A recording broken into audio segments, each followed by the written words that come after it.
ನಮಸ್ಕಾರ ವೀಕ್ಷಕರೇ, ಕಾರ್ಯಸಿದ್ಧಿ ಯೂಟ್ಯೂಬ್ ಚಾನಲ್ಗೆ ಸ್ವಾಗತ. ಇವತ್ತು ನಾವು ಟೈಗರ್ ಐ ಬಗ್ಗೆ ಮಾತಾಡೋಣ. Tiger eye stone.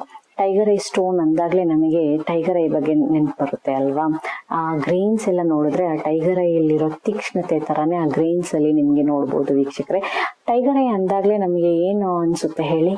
Tiger I ಅಂದಾಗ್ಲೇ ನಮಗೆ ಕರೇಜ್, ಧೈರ್ಯನ ತುಂಬಾ ಬೆನಿಫಿಟ್ ಕೊಡುತ್ತೆ ವೀಕ್ಷಕರೇ.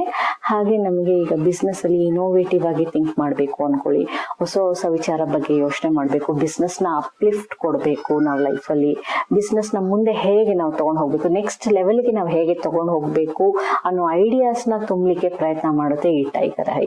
ಹಾಗೆ ಈಗ ನಮ್ಮ ಲೈಫಲ್ಲಿ ಸುಮಾರು ವಿಷಯಗಳು ಇರುತ್ತೆ, ಲೈಕ್ ಎನಿಮೀಸ್ ಇರ್ತಾರೆ, ಅಯ್ಯೋ ನಾವು ಅವ್ರನ್ನ ನಾಳೆ ದಿನ ಹೆಂಗೆ ಫೇಸ್ ಮಾಡೋದು, ಸೊ ಆ ಧೈರ್ಯನ ತುಂಬಲಿಕ್ಕೆ ಹೆಲ್ಪ್ ಮಾಡುತ್ತೆ ಈ ಟೈಗರ್ ಐ ವೀಕ್ಷಕರೇ.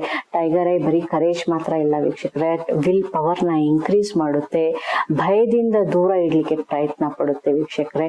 ಹಾಗೆ ಟೈಗರ್ ಐ ಇಂದ ಏನ್ ಬೆನಿಫಿಟ್ ಇದೆ ಅಂದ್ರೆ ನಮ್ಮ ಬ್ಲಡ್ ಫ್ಲೋ ನ ಇನ್ಕ್ರೀಸ್ ಮಾಡೋ ಬೆನಿಫಿಟ್ಸ್ ಇದೆ ಅಂತ ಹೇಳ್ತಾರೆ ವೀಕ್ಷಕರೇ. ಹಾಗೆ ಈಗ ನಮ್ಮ ಸ್ಪೈನ್ ಅಲ್ಲಿ ಪ್ರಾಬ್ಲಮ್ ರಿಲೇಟೆಡ್ ಇದ್ರೆ ಅದರಿಂದ ಬೆನಿಫಿಟ್ ಪಡಿಬಹುದು ಅಂತ ರಿಸರ್ಚ್ ಹೇಳಿದೆ ವೀಕ್ಷಕರೇ. ಅದು ಮಾತ್ರ ಇಲ್ಲ ವೀಕ್ಷಕರೇ, ಅಬಂಡೆನ್ಸ್ ಆಫ್ ವೆಲ್ತ್ ಅಂತ ಹೇಳ್ತಾರಲ್ಲ, ಅದರಿಂದ ಕೂಡ ನೀವು ಬೆನಿಫಿಟ್ ಪಡಿಬಹುದು ಅಂತ ಟೈಗರ್ ಐ ಬಗ್ಗೆ ರಿಸರ್ಚ್ ಮಾಡಿದ್ದಾರೆ ವೀಕ್ಷಕರೇ.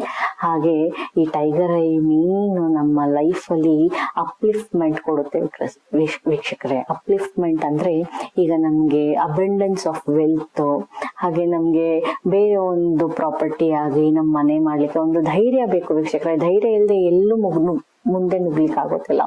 ಸೊ ಅದರಿಂದ ನಮಗೆ ಬೆನಿಫಿಟ್ ಕೊಡೋದೇ ಈ ಟೈಗರ್ ಐ. ಕರೇಜ್ ನ ನಮ್ಗೆ ಇನ್ಕ್ರೀಸ್ ಮಾಡೋದೇ ಟೈಗರ್ ಐ ವೀಕ್ಷಕರೇ.